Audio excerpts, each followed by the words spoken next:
Picture this. It's the year 2006. Michael Schumacher wins the Italian Grand Prix yet again for the prancing horse. But oh wait, something's not quite right. There's a certain bad feeling in the air, at least for the Tifosi. And Michael himself looks solemn and a bit disappointed in the post-race press conference. And he announces that he's going to retire from the sport. And everyone was, just shocked and a bit, either sad or happy, depending on whether you're a fan of his or you're not a fan of his. So all the focus and all the attention was on him for the whole weekend and for the remainder of the season. He had broken all the records. 91 wins, 154 at the time podiums, 7 world titles. Nobody was anywhere near his statistics by the time he retired. Nobody was even in the vicinity. The next man below him, Alain Prost, a whole 40 wins behind. People said his records would never be broken, and for a while, I also believe that. But while Schumacher was announcing his retirement, at least his first retirement, those 14 years ago, a young man from Stevenage, quietly doing the business in the background, had just won the GP2 title and was touted to take the second McLaren seat, but people still did not expect it. People thought Pedro Della Rosa was going to be the man to do it. After all, he had the experience, he had the wisdom, he knew how to set up a car, and he had done lots of testing for the McLaren team over the years.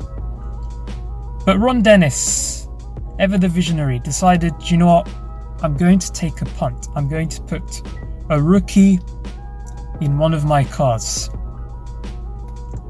And this was big news for the British motorsport community. All the British media now had their eyes on Lewis Hamilton. For a while it was Jenson Button. That was their man. But despite Jenson winning his maiden race in Hungary that year, after 113 Grand Prix, all the attention, however brief, was on him, but very quickly was taken away, placed into a young 21-year-old from Stevenage who was a McLaren protege for many years, and his time had finally come. 2007, partnered against the reigning double world champion Fernando Alonso, the man who ended Michael Schumacher's reign. The man was predicted to be the next Michael Schumacher, the man who was going to take away his records, be a formidable force, and steal every single statistic. They said the same things about Kimi Räikkönen, who was Michael Schumacher's replacement at Ferrari, and we were all thinking it's going to be Alonso versus Schumacher. That's going to be the new Senna versus Prost. But no, things didn't quite turn out that way. Lewis Hamilton. Now, nobody would have even dreamt that he would take away even one of Schumacher's almost holy records. But as I sit down in my car, he stands at 90 Grand Prix wins, just one win behind Michael Schumacher's record. He stands at 96 pole positions, which is far and away ahead of anyone else in terms of that particular statistic, and is on the verge of becoming the first driver to reach 100 wins and 100 pole positions. He is also one championship behind Michael Schumacher's record of 7.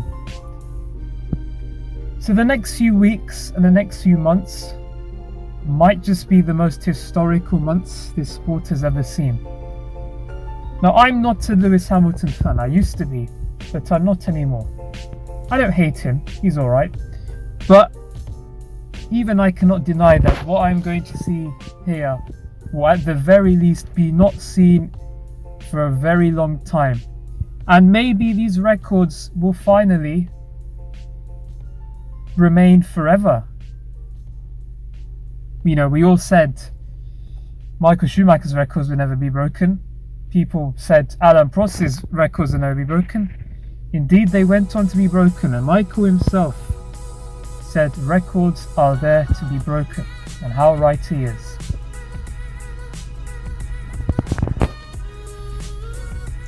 Now, there's a reason why I finally feel that these records that we're about to witness might actually last for the rest of time and not just be there for 15 years or whatever. Formula One is going through a tough period, and a period in which the FIA seems to have finally become a bit fed up, really, of domination of one particular team or domination of a team that has the most money. Now F1 is about being sustainable, environmentally friendly, and about having as much competition as possible. Now next year will be the introduction of a rule which I have wanted in the sport for a very long time, and that is the budget cap. Now really, this rule probably should have been introduced after the 2008 financial crisis because, well, BMW pulled out, Toyota pulled out, Honda pulled out, at least as a factory team, and, you know, people were struggling financially. But at least the sport wasn't too expensive. I mean, F1 has always been expensive, at least relative to most other sports, but at least it was manageable. But with the introduction of the V6 hybrid era, the sport has become far too expensive. And I'm sure everyone, or at least almost everyone, will agree with me on this. It just costs far too much to simply have an engine, let alone a gearbox, a chassis, the steering wheel, all the aerodynamic research and development. It just costs far too much. Advanced CFD technology, advanced wind tunnels, all that, it's far too much. And it's about time the FIA did something about that. Honda has recently announced that they're going to pull out of Formula One. And the biggest reason that comes to mind probably is it costs too much. That is the sad truth. And despite the FIA's efforts to reduce the cost, they have also said that they're going to introduce a $200 million fee for any new team who wants to enter the sport, which is frankly a ridiculous idea. But the cost cutting is not the only reason why I feel Lewis's records will last pretty much forever. The 2021, well, was 2021, now 2022 rules are designed for the top teams to not dominate as much and for the lower teams to have more of a chance of fighting their way to the front of the field. So the cost cap I've already mentioned will hopefully mean that the top teams are not allowed to just spend their way out of trouble if they make a bad car, or if they want to find any sort of aerodynamic improvement. They are no longer allowed to spend whatever money that they want. They have to be smart about their spending. And the small teams are already quite smart about their spending because they have to be. They can't be so excessive with their money spending. They have to be smart with their spending. So they'll have a bit of practice in that. And also, another rule which I quite like, the teams that don't do so well in the championship standings will have the most wind tunnel time. So the team that finishes last will have the most wind tunnel time, and the team that finishes first will have the least wind tunnel time. So the teams that are not doing so well will have an opportunity to have more time to perfect and to research the aerodynamic developments and innovations to make their car faster. So again, that's another rule that's trying to bring the field close together. Now, the fact that all of these measures have been brought into place, it really is the first time that the FIA has truly thought about trying to stop domination, not just temporarily but permanently, to ensure the competition is as good as it can be. And you know, it's F1 at the end of the day is an entertainment business. It's a sport, of course, but it's also entertainment. It's an entertainment sport. You know, you can't just have teams dominating, because that's not entertaining, is it? They have to do something, and the FIA have finally done something.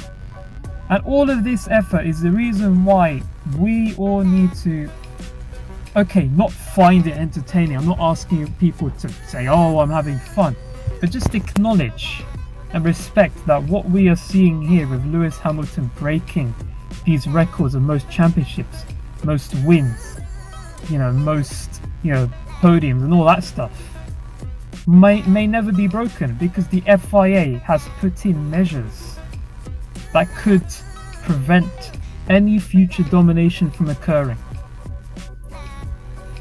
And Formula 1 itself, who knows, could perhaps merge with Formula E in 10 years.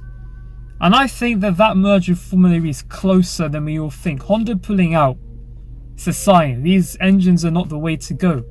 Perhaps electric power is the way to go. And most Formula fans don't want that, and I completely understand why. Electric cars do not sound good. The sound really is part of the spectacle, no matter how much you try to deny that, it just is. But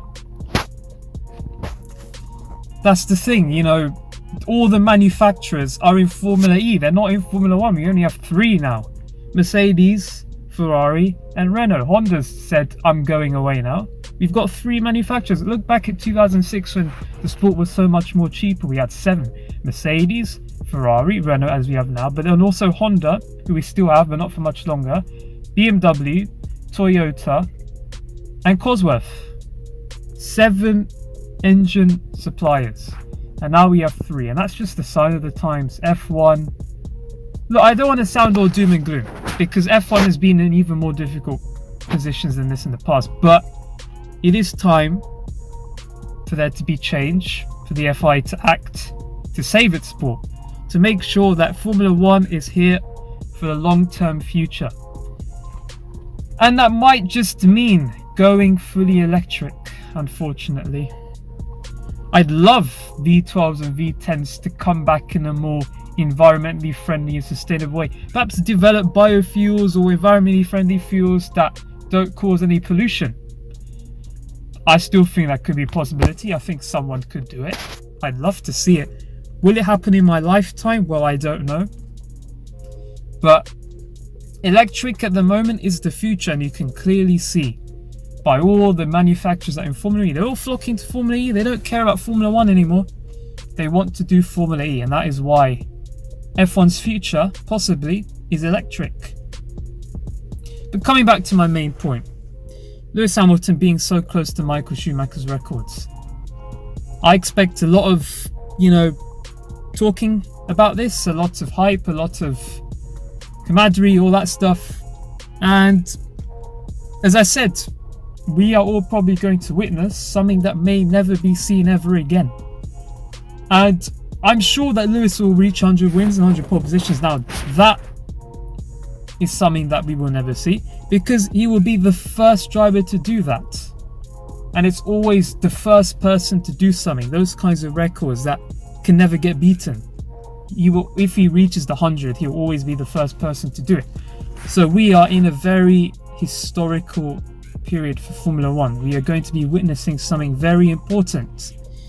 And of course, all the comparisons to, Senna, Schumacher, Prost, Fangio, Stewart, Jim Clark, Loud, all that will unfold. And for me, the greatest of all time debate's a load of rubbish. You can't really compare drivers from different generations. I've always, well, maybe not always, but in recent times, been a firm believer of best driver of their generation. Because you can't compare from different eras. Because the cars are different. The tracks are different. The way you drive the car is different. The way you approach Formula 1 is different. Everything is different. F1 has changed so much in 70 years. So I don't believe that Lewis Hamilton is the GOAT. I don't believe that anyone is the GOAT. But I do believe now that if you are to hold a conversation about who are the greats, Lewis Hamilton is firmly in that discussion, whether you like it or not. Anyways, have a good day and take care.